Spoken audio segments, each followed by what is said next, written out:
kon maem kono bae. Oh ayo ning omah kan ana lawuh. Nah iya. Assalamualaikum warahmatullahi wabarakatuh. Piye lur kabare? Muga-muga dina iki kae kawaras, kuat slamet, dilancarke kabeh urusane, dicerake rezekine.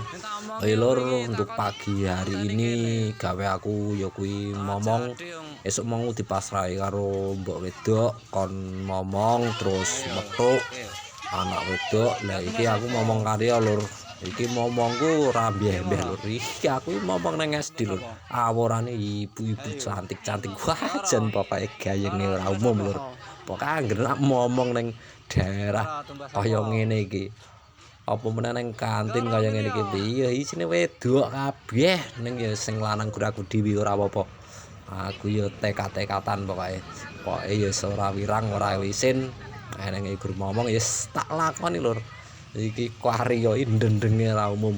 Ora nganggo leren pokoke guru mlaku be guru bingung jajan apa mbokne saking kadere diadi bingung. Ya karo metu anak wedok lur iki aku nunggu ning kantin ning sebelah SD lur. Ya iki karya wis bingung ndredepi ya bingung arek anu milih apa ngono ya. Kakake wis teko lur. Kakake karya kae anakku sing nomor 2 kelas 1 SD. Nah, tugasku ana metu kae lur. Dadine tak tunggu ning kene aku mau mengesuk ya wis pesenan nak tak tunggu ning kene nak ora ndak ning kok bingung lur mesake nak mlaku rada adoh ya lur saka sekolahan tekane ngomah iki. Nah kae ngajak jajan kae ya wis tak turuti. Masalah ngomong lanang lakon menging-menging jajan wis pokoke ora iso. Enenge gur sarep duit karo sarep duit. Nak kon dremimil kaya wong wedok jian ora anu ora saguh aku pokoke wis tak turuti.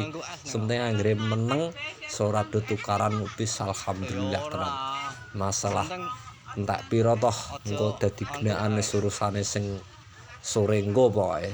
Nah, piye wong lanang nak kon kaya wong wedok kon jatah iso ora iso. Nah, iki karya iki bingung arek jajan lho. Lah, mengesuk iki mau mbak iki kakake tak sangoni 5.000. Lah, terus jarene sik 2.000 ngono kae arek dienggo jajan kae. Ning aku guru aku pesen ya kuwi mau aja tuku es ndakne pilek ngono.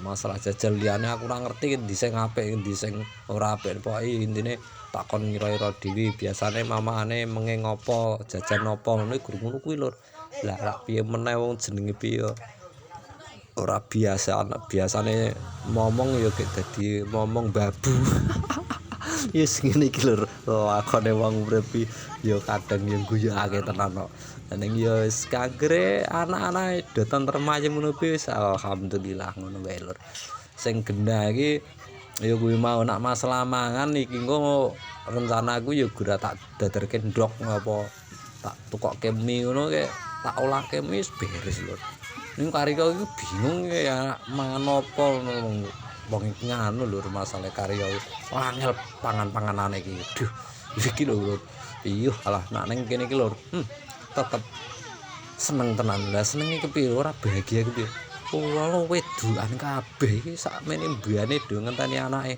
lah gek aku lanang dhewe ya ora apa-apa lho pokoke ya tak niati ora wirang ora isin pokoke ya janjine iki metuk ya anak-anakku dhewe oh yes sing genah iki nek jeneng wong urip ya lelakon iki ngono kuwi lho kadang ya guyu kadang ya rada sedih nek dadi caturan ya ora apa-apa wis karepe aduh nyatur aku dadi ala gondrong dadi tukang momong ya wis ora apa-apa iki anakku iki rencanane iki mau aku dipeseni budine kon mangan ning kono wong mergane ngomah ya ana lawuh tapi nek masalah lawuh wis biasa wae tak dodotke ndok nopo wis do marem ning iki mau dipeseni Mbak budine kon ning kono wong kono masak ngono ya wis ora apa-apa iki lur ya wis ora mulih mergani ya wis awan to lah engko ndakne panas ngomsake karya wong jenenge cah cilik engko wayahe turu wis kudu dimomong nganti turu